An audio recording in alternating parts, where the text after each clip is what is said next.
Have you ever wondered why for some women the more mature they become, the fewer people remain in their lives? Not because they are cold or hard to love. However, it appears that when they enter a deeper season of life, familiar relationships start to fade in ways that are difficult to explain. Friends drift. People who were once close no longer walk beside them, and they begin to live alone. From the outside, it appears to be loneliness. But through Jung's lens, this is often the sign of a powerful inner transformation. When a woman begins to look directly at her own darkness, she can no longer keep living through old roles or relationships built on habit and dependence. So what if God removing everyone from her life isn't punishment at all, but a sign that the unconscious is protecting her from bonds that no longer belong to the true self within?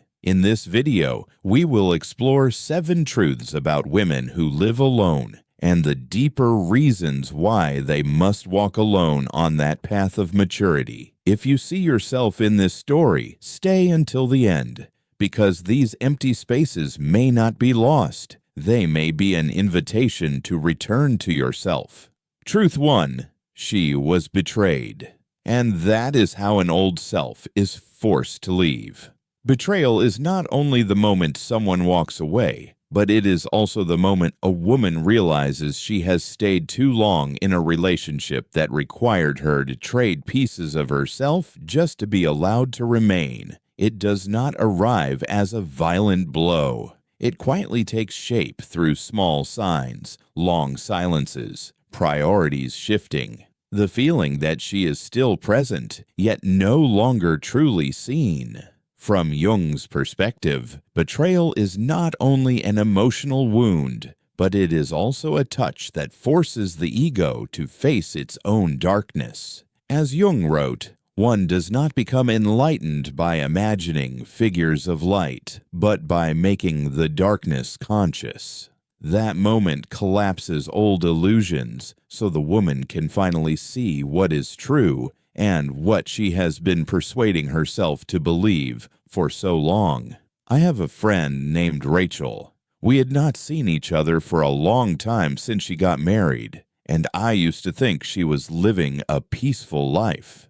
But when I heard Rachel tell her story, everything was not as I imagined. She was in a relationship for nearly 10 years. From the outside, it looked stable. The only thing was throughout that time, Rachel was always the one who gave in, apologized, and set her feelings aside to keep everything calm until she discovered her partner had been in another relationship for more than a year, while still talking about their shared future as if nothing had happened. What shattered Rachel was not only the betrayal, but the feeling that the entire person she had tried to become in that relationship no longer meant anything. After the breakup, Rachel did not look for someone new. She withdrew from social connections, moved into living alone, and began therapy. In one conversation, she said, "I don't know who I am if I'm not the one who always tries to keep everything intact." That sentence goes straight into one of Jung's core concepts, persona, the social mask a person wears in order to adapt and be accepted. Jung believed the persona is necessary, but when someone becomes completely identified with it, they lose contact with the true self. Betrayal is the moment the persona is torn open. The woman can no longer keep being the one who endures, the one who is always understanding, the one who stays even while being hurt. And when that mask falls, the first feeling is always emptiness, not because there is no one left, but because the old self no longer has a place to stand. You can imagine betrayal like discovering that a house has a rotten foundation. The outside is still beautiful, still familiar, but with one small tremor, everything collapses. You cannot fix it by repainting the walls or changing the doors. You have to tear out the old base and rebuild from the beginning. That process is loud, painful, and leaves you temporarily without shelter. But if you do not do it, the house will never be safe. Betrayal is the same. It forces a woman to dismantle a psychological foundation built on dependence, excessive self-sacrifice, or the belief that her value lies in being chosen. The important thing is betrayal does not instantly make a woman stronger. It makes her clearer.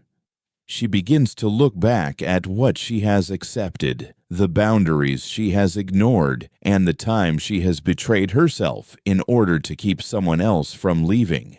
And from that moment, a quiet change begins. She no longer trusts as easily as before. She no longer gives herself away so easily. She no longer measures her worth by whether she is abandoned. So when you see a woman after betrayal, choosing to live alone, choosing to step back from familiar relationships, it is not necessarily a sign of unhealed pain. It may be a sign that her old version, the one who sacrificed herself to be loved, has completed its role.